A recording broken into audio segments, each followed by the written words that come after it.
Hello, Ms. Andrews. Hello. Hi, I'm Dr. Muglia. Hello. I'm one of the psychiatrists. Thank you for coming and seeing me today. Right. Well, this is a bloody nightmare, isn't it? I mean, you know, I can't believe things have been allowed to get to this state. I can see, Ms. Andrews, you're quite upset about what's going on. I am. Can you tell me more about what's the concern? Well, it's Billy. I mean, he's in a right old state.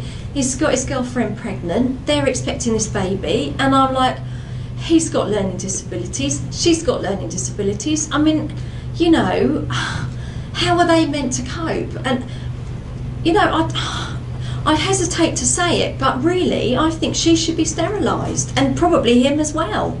I can see it seems like a difficult situation for you, and I can understand why you're so upset.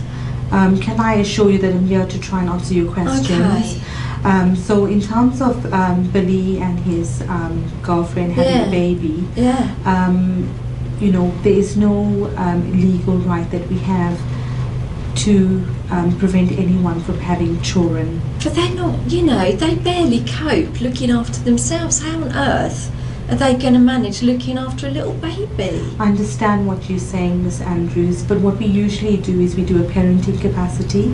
As you've said, they've both got learning disabilities, so usually the social worker will get involved, and the social worker will do a parenting capacity assessment, so it's a test to see whether they are able to cope with taking care of a child and a baby. I can tell you now they're not able to. I mean, they can barely get themselves, you know, I have to keep going round and helping them. I don't mind, but it's like they're not capable of looking after a child. Well, as I've explained to you, Ms. Andrews, and I think you're quite right in what you're saying, you are concerned how they would take care of the baby.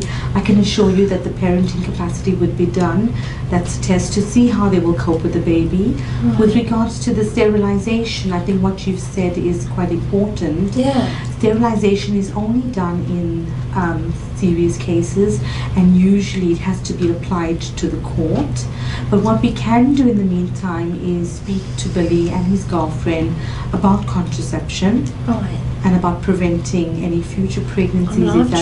I said to them, keep it in your trousers, you know, just don't go there with this. But how do you do you know what I mean? It's like they don't understand. I can see it's really a difficult situation for you. How have you coped? Because I understand Billy, obviously you've had to take care of him. I have. It's been you know, I mean, I don't want to get upset, but it's been very tough. You know, it's not easy looking after a child that has learning disabilities. I was on my own. My husband left. You know, I work as a barmaid. I've scratched a living. It's just, you know, it's not been easy. And then I look at them and I think, oh my God, you know, I barely coped. How on earth are they going to manage? I can see, Ms. Andrews, it's been really difficult for you, but you've done really well.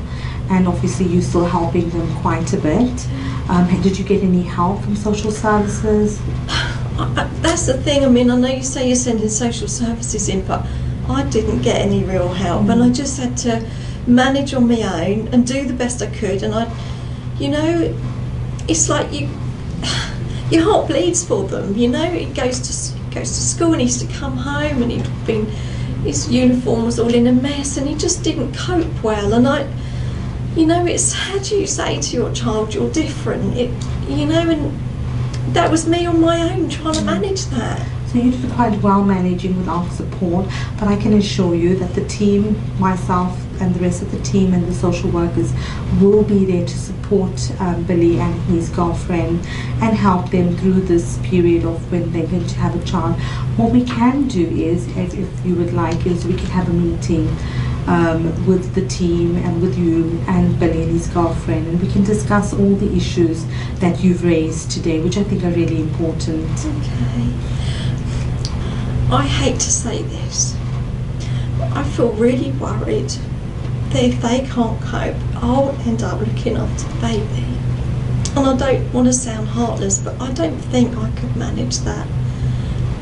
Especially because I just don't know, because, you know, they're both got learning disabilities, and I think if they have a little baby, is the baby going to have the same thing? And I'm just that much older, I don't think I could go through it again. Yes, I can see, but there's two issues there.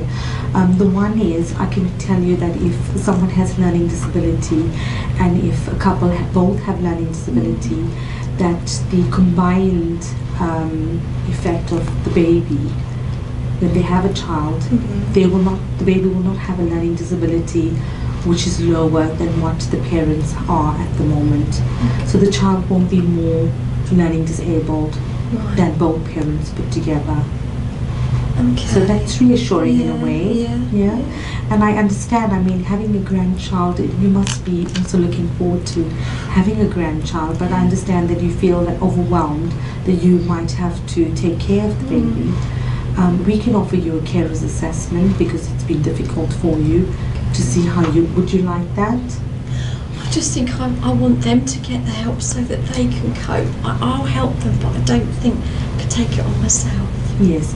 No, I know. I can see that. I think you do want to obviously help them, but you do want to make sure that they get the help. So I will arrange to have the meeting.